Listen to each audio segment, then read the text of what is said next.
안녕하세요. 보상가 배상TV 장슬기 변호사입니다. 오늘은 교통사고 사망사건에서 왜 보험사와의 합의보다 소송을 선택하는 것이 유리한 경우가 많은지 실제 사례를 통해서 말씀드리겠습니다. 많은 분들이 굳이 소송을 해야 될까요? 아니면 합의로 해결할 수는 없을까요? 이런 의문을 가지시는데요. 그 이유를 명확히 알려드리겠습니다. 먼저 교통사고 사망사건에서 보험사와 합의가 어려운 이유는 크게 4가지가 있습니다. 첫째, 과실에 대한 분쟁이 있을 수 있습니다. 보험사는 최대한 피해자 측의 과실을 높이려고 하는 반면 유족은 그 반대 입장이기 때문입니다. 둘째, 소득 인정 금액의 차이가 있습니다. 보험사는 세금 공제 후에 실제 수령한 금액을 인정하려고 하지만 법원은 세금 공제 전 총소득, 연봉을 기준으로 판단합니다. 셋째, 정년 적용에도 의견 차이가 있을 수 있습니다. 보험사는 일반적으로 더 짧은 정년을 적용하려고 하기 때문입니다. 넷째, 위자료 산정 기준에도 차이가 있습니다. 보험사는 약관 기준으로 낮은 위자료를 제시하는 반면에 법원은 개별 사안에 따라서 더 높은 위자료를 인정하는 경향이 있습니다. 이러한 차이들로 인해서 합의하는 것과 소송 결과 사이에는 상당한 금액 차이가 발생합니다. 제가 최근에 담당했던 실제 사례를 통해서 이 차이를 구체적으로 보여드리겠습니다. 이 사건은 미혼이었던 30대 남성이 교통사고로 사망한 케이스였습니다. 피해자가 미혼이었기 때문에 부모님 두 분이 상속인이 되었고요. 각각 2억 8,200만 원씩 총 5억 6,400만 원의 손해배상금을 청구했습니다. 이 사건 소송 전에는 보험사에서 제시한 합의금이 4억 5천만 원이었습니다. 약 1억 1천만 원 정도의 차이가 있는 건데요. 이 차이가 발생한 이유는 위자료와 소득 인정 부분에서 견해 차이, 그리고 보험사가 특인 제도를 통해서 법원 기준보다 낮은 금액을 제시했기 때문입니다. 특인 제도는 보험사가 약관 지급 기준이 아닌 법원의 산정 방식에 따라서 계산하되 위자료는 법원 기준보다 약 2천만 원 정도 낮게 책정하고 전체 금액에서도 한 15%에서 20% 정도를 공제하는 방식입니다. 이는 소송까지 가지 않고 합의하는 데에 따른 감액이라는 논리를 적용하는 겁니다. 이 사건에서 유족들은 당연히 보험사의 제안을 받아들이지 않았습니다. 특히 그 부모님의 입장에서는 자녀가 억울하게 죽었는데 그 죽음에 대해서 가해자 보험사와 합의하는 것 자체가 마음에 내키지 않는 상황이었습니다. 그래서 소송을 진행했고요. 소송은 다음과 같은 절차로 진행된다고 생각하시면 됩니다. 첫 번째, 보험사의 합의 시도 및 결렬, 그리고 소장 작성을 하고 제출을 하게 됩니다. 세 번째, 소장을 작성하고 나면은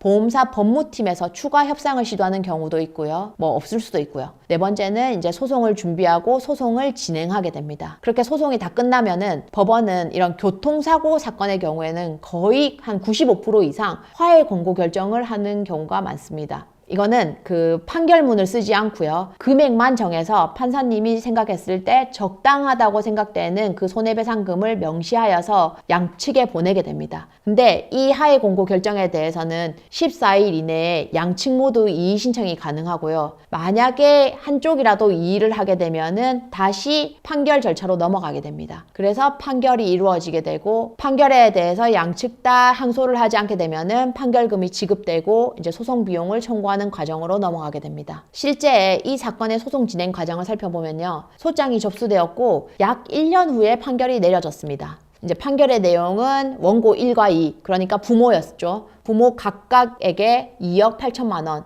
총 5억 6천만 원을 지급하라는 것이었습니다. 여기에서 중요한 거는 법원에서는 사고 발생일로부터 이런 판결일까지 연 5%의 이자, 그리고 판결일 이후부터는 연 12%의 이자를 지급하라고 판결을 하거든요. 그래서 이 사건의 경우에는 약 1년간의 이자가 약 2,800만 원 정도 발생했습니다. 또한 승소 시에는 변호사 보수 그리고 소송 비용들도 청구할 수 있는데요. 이 금액도 약 1,200만 원 정도였습니다. 그래서 이를 종합하면은 보험사가 처음 제시한 합의금은 4억 5천만 원이었지만 소송을 통해서 받은 최종 금액은 판결 원금 5억 6천만 원에 지연이자 2,800만 원, 그리고 소송 비용 1,200만 원 정도를 이제 다 더하면은 약 6억 원을 받게 된 것입니다. 즉 소송을 통해서 약 1억 5천만 원의 추가 보상을 받을 수 있었습니다. 이는 33% 이상 증가한 금액입니다. 중요한 점은 이 사례가 과실 분쟁이나 소득 인정 등에 대해서 큰 다툼이 없었던 비교적 단순한 케이스였다는 겁니다. 근데 만약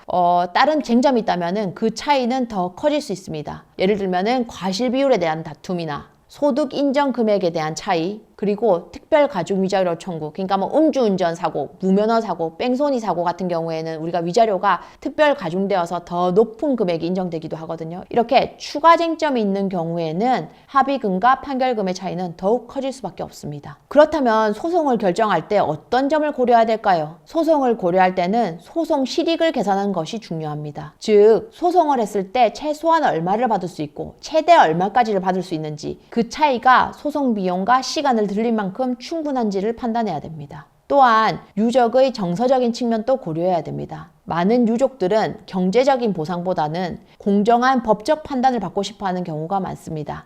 특히 가해자의 과실이 중하거나 음주운전과 같은 이런 큰 문제가 있는 경우에는 합의보다는 법원의 공식적인 판단을 구하고자 하는 마음이 있습니다. 그래서 교통사고 사망 사건에서는 소송과 합의 중 어떤 선택이 좋을지 각 사례의 구체적인 상황에 따라서 다르다고 생각하셔야 됩니다. 그러나 최소한 보험사가 제시하는 합의금이 적정한지, 소송을 통해서 더 많은 보상을 받을 수 있는지에 대해서는 전문가의 판단이 반드시 필요하니까 사건을 맡기지 않더라도 반드시 상담은 받아보시면 좋을 듯 합니다. 설명드린 내용 중에 이해하기 어려운 내용이나 더 자세히 알고 싶은 내용이 있으시거나 뇌손상이나 척수손상으로 어려움을 겪고 계시다면 혼자 고민하지 마시고요. 저희 보상과 배상 대표 전화, 카카오톡, 카페로 문의 주시면 상담이 가능하니까 참고해 주시고요. 다음 영상에서는 더욱 유익한 내용으로 찾아뵙겠습니다. 감사합니다.